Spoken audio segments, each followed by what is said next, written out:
ये है talks news network और आप देख रहे हैं पॉलिटॉक्स, राजनीति का कच्चा चिट्ठा। माननीय श्री बलवान पूनिया। गिरधारी जी को बोलना था जी पहले। चलो, सभापति महोदय, संविधान के अनुच्छेद 21 में व्यक्ति के जीने का अधिकार अनुच्छेद देता है और जीने के साथ साथ उसी में शामिल है स्वास्थ्य सेवाओं का अधिकार भी उसको प्राप्त है। हर आदमी, राज्य उसको अच्छा स्वास्थ्य देगा। केंद्र ने स्वास्थ्य के लिए मात्र 1.5% जीडीपी का खर्च करने का फैसला किया। केंद्र के वृक्ष में हिंदुस्तान के साथ जो देश, रूस, साउथ अफ्रीका, भारत की तरह दूसरे ब्राजील, ये सारे देश अपनी जीडीपी का 8 से लेकर के 9% चिकित्सा पर खर्च करते हैं। मेरे तमाम साथी चर्चा करते हैं कि हमारे ट्रॉमा सेंटर नहीं, हॉस्पिटल है तो डॉक्टर नहीं, डॉक्टर है तो उसके पास उपकरण नहीं, सोनोग्राफी की मशीन नहीं। हकीकत ये है कि हमारे पास बजट नहीं। मैं जिक्र ये करना चाहूंगा कि नहीं खुश मत हो, अपने सारे एक से हैं। हाँ, खुश मत हो, मैंने केंद्र से शुरू किया, 1.5% दे रहे हैं। लेकिन मैं कहना ये चाहता हूं, तो बात सुनो गौर से, बड़ी तसल्ली से, मैं लाके पटक दूंगा मैं आपको सबको। केरला में ये बजट 5.1% है जनाब। इसलिए आप और हम इस बात की चर्चा करें, अच्छा स्वास्थ्य अगर हम चाहते हैं तो अच्छा बजट का प्रावधान हमें करना पड़ेगा। जो 13,000 करोड़ रुपए राज्य की सरकार ने पिछले बजट से 863 करोड़ रुपए बढ़ाए, मैं तो कहता हूं डबल करते ना, तो फिर हम सबकी मांगे पूरी तो नहीं होती पर कुछ न कुछ शुरू हो जाती। इसलिए हम जिक्र करना चाहेंगे कि जिस तरीके से हिंदुस्तान में एजुकेशन प्राप्त करने का बिल प्राप्त हो चुका, अधिकार प्राप्त हो चुका, हमें भी स्वास्थ्य का अधिकार प्राप्त रहना चाहिए। फिर मेरी कोई बहन चंद्रकांता ये नहीं कहे कि मेरे इलाके का आदमी, उसकी किडनी निकाल ली, उसके हार्ट निकाल लिया, उसकी आंखें निकाल ली। हकीकत तो ये कि आदमी का दिमाग निकाल दिया। प्राइवेट हॉस्पिटल में जितनी भी बच्चियां डिलीवरी के लिए जाती हैं, ये दर्द हम सबका है। 85 से लेकर के 95% सिजेरियन होता है। आप और हम सब लोग गांव में पैदा हुए हैं। उस समय तक हॉस्पिटल कोई मां को प्रसव के लिए लेके नहीं जाता था। सब नॉर्मल डिलीवरी की संतान है हम, पर अब सब के सब हॉस्पिटल में सिजेरियन से पैदा होते हैं। साहब, ये सिर्फ पैसे का मसला नहीं। जिस बच्ची का सिजेरियन से प्रसव हुआ उसको आने वाले दिनों में कैंसर होने का खतरा होगा। उनकी 10वें और 15वें साल बच्चादानी बाहर निकालनी पड़ती। ये भविष्य है। जो हॉस्पिटल से अपने पोते और पोती को लाकर के खुश होते हैं, वो 10 साल 15 साल के बाद अपनी बेटे की बहू को या अपनी बेटी को हॉस्पिटल फिर ले जाइए, इस बात के लिए कि उसकी थोड़े दिनों में बच्चादानी का भी ऑपरेशन होगा। ये हमारी व्यवस्था है।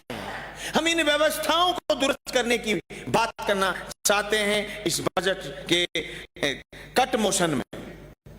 जब हम आज चर्चा के लिए विधानसभा में घुस रहे थे तो हमारे 4-5 संगठन ज्ञापन देने के लिए आगे और उन्होंने मांग की कि प्रदेश में आयुष नर्सेज को मेडिकल नर्सेज के समान वेतनमान व नर्सिंग भत्ता दिए जाने, कैडर रिव्यू और रजिस्ट्रेशन प्रारंभ करने की मांग संख्या 6 में आप रखें ताकि सरकार हमारी सुने। दूसरा संगठन ने कहा कि निःशुल्क दवा योजना में कार्यरत फार्मासिस्टों को नियमित करने की मांग उठाई जाए। मैं मांग करता हूं सदन में कि उनको नियमित किया जाए और बहुस्तरीय प्रमोशन कैडर निर्माण, छठा वेतन आयोग, उनकी विसंगतियां, वेतन विसंगतियों को दूर करने की उनकी मांग पूरी की जाए। मैं सदन में मांग करता हूं अध्यक्ष जी आपके मार्फत कि निःशुल्क जांच योजना के कार्मिकों को स्थायी करना, मानदेय बढ़ाना, उनका समय पर उपकरण सामान की आपूर्ति करना और समय पर उनका भुगतान करना, ये राजस्थान की सरकार करे। मैं मांग करता हूं आपके मार्फत कि नर्सिंग भर्ती में 2013 में एएनएम को पूरे पदों पर अभी भी 6700 बच्चियों को एएनएम के पद पर नियुक्ति नहीं दी गई है, उनको न्याय किया जाए। ये सदन बड़ी गंभीरता के साथ बात कर रहे हैं, हम रोजगार मांग रहे हैं। अभी 2013 की बात 2019 में हम करते हैं। आरोप और प्रत्यारोप से स्वाद नहीं आएगा, काम करने से काम चलेगा। इसलिए मैं सभापति के माध्यम से बात करना चाहता हूं कि यहां हम काम की बात को आगे बढ़ाएंगे। मैं कल शाम को सदन के पूरा होने के बाद जब घर जाने की तैयारी में था, साथी अमित और हम दोनों एसएमएस हॉस्पिटल गए। एक बच्ची, साक्षी नाम की बच्ची, यहाँ गायनोकोलॉजिस्ट बनने के लिए आई थी। उसने सुसाइड अटेम्प्ट कर लिया, इसलिए कि वो कह रही है कि मेरे पर दबाव था। सुसाइड में उसने कहा है कि मैं बहुत दबाव में काम कर रही थी, इतना दबाव, प्रेशर है एसएमएस हॉस्पिटल में। जब हम डॉक्टरों से बात करने के लिए गए तो उन्होंने कहा कि 8 की जगह 60 पेशेंट हैं, हम सब लोग दबाव में काम कर रहे हैं। अगर सारे के सारे लोग यूं दबाव में करते रहे, कौन अपनी बेटी को गायनोकोलॉजिस्ट बनाएगा? कौन फिर हमारी बेटियों की नॉर्मल डिलीवरी सरकारी हॉस्पिटल में कराएगा? मैं भादरा के हॉस्पिटल में जब से एमएलए बना हूं, एमएलए बनने से पहले भी गायनोकोलॉजिस्ट की सीट चाहता था। मैं खाली पदों को भरवाने की मांग चाहता था। मैं चाहता हूं कि मेरे इलाके में मुंसरी गांव में, डुंगराना गांव में, निनान गांव में पीएचसी बने। मैं चाहता हूं कि मेरे वहां ब्लड बैंक शुरू हो, लेकिन उससे पहले मैं ये बात चाहता हूं कि हमारे यहाँ लोगों का स्वास्थ्य इतना ऊंचा हो कि वो 100 साल जिए, 125 साल जिए।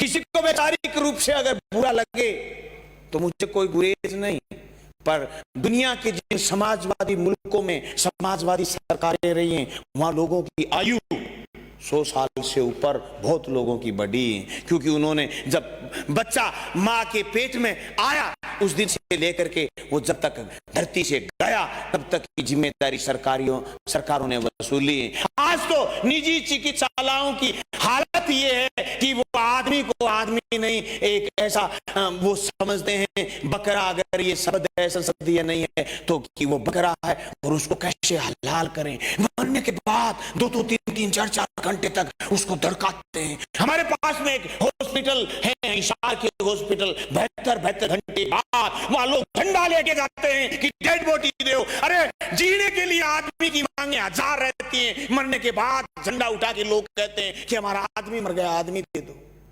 क्योंकि हमारे पास तो व्यवस्था नहीं। सुबह कोई कह रहा था कि गुजरात जाना पड़ता है, मैं कहता हूं मेरे नजदीक हरियाणा है, हरियाणा जाना पड़ता है। हम हमारे पेशेंट्स को राजस्थान में ही दिखा लें, उनका इलाज कर लें, और जो बीमारियों से हम घिरे पड़े हैं, कैंसर जैसी बीमारी जुकाम की तरह फैल रही है, उसके लिए हमें खोज करनी पड़ेगी। हमें उस स्वास्थ्य की जांचों को करना पड़ेगा। मैं एमएलए बनने के बाद कई हॉस्पिटलों में गया निरीक्षण के लिए, निरीक्षण रजिस्टर सभापति जी धूल फांक रहे थे। हमारे यहाँ सीएमएचओ, ब्लॉक सीएमएचओ कभी निरीक्षण करने के लिए गए नहीं, गए तो एएनएम, जीएनएम और सटाकर झूठी डांट मार के आए, और 6-8 घंटे मीटिंग पर मीटिंग, वीडियो कॉन्फ्रेंसिंग कर रहे हैं। अरे काहे की वीडियो कॉन्फ्रेंसिंग? तुम्हारे पास इलाज है नहीं, वीडियो कॉन्फ्रेंसिंग कर रहे हैं। और मैं कहना चाहता हूं चिकित्सा मंत्री महोदय चले गए, उनको ये कहना चाहता हूं कि वो जो जंग लगे हुए ब्लॉक सीएमएचओ और सीएमएचओ बैठे उनको हटाओ और पूरे राजस्थान में हटाओ। इन व्यवस्थाओं को बदलो। व्यवस्था नहीं बदलेगी तो कोई भी नहीं करेगा सरकार बदलेगी। इधर से जो बार-बार हमले आ रहे, ये व्यवस्था पैदा करके गए, आज इनका हक भी, that is democratic right our, कि हम कहें सरकार से कि सरकार जी ये व्यवस्था दुरुस्त नहीं है। ये व्यवस्था तब दुरुस्त होगी जब हम चीजों को ठीक करना प्रारंभ करेंगे। मैं आपके माध्यम से कहना चाहता हूं कि हमारे यहाँ जो चिकित्सालय, निजी चिकित्सालय हैं, उनकी फीस का बाकायदा स्टैंडर्ड बाकायदा बोर्ड लगना चाहिए कि इस हॉस्पिटल में जुकाम की फीस इतनी होगी, बुखार की इतनी होगी, पीड़िए की इतनी होगी, इसको अगर मोतियाबिंद है तो इसको ऑपरेशन की इतनी होगी, निःशुल्क ये होगी और शुल्क वाली चीज ये होगी। लूट है साहब, इतनी बड़ी लूट। एक सीधा साधा आदमी, गरीब आदमी चला जाए, उसकी कोई सुनने वाला नहीं। आजादी के 70 साल बाद अगर कोई किसी की सुने नहीं तो हम सब लोग 200 के 200 लोग राजस्थान के 7.25 करोड़ लोगों को क्या संदेश दे पाएंगे। मैं गया हूं एसएमएस हॉस्पिटल, मुझसे गार्ड ने कहा कि होंगे आप मेले, 4 महीने की तनख्वाह दिलवाई है मुझे, 4 महीने की मेरी तनख्वाह बाकी है। एक बुजुर्ग मेरे बाप की जितनी उम्र का गार्ड मुझे बात बोलता, मैं उनसे माफी मांग के आया और मैंने प्रिंसिपल से बात की कि इसकी तनख्वाह 4 महीने से क्यों नहीं मिली।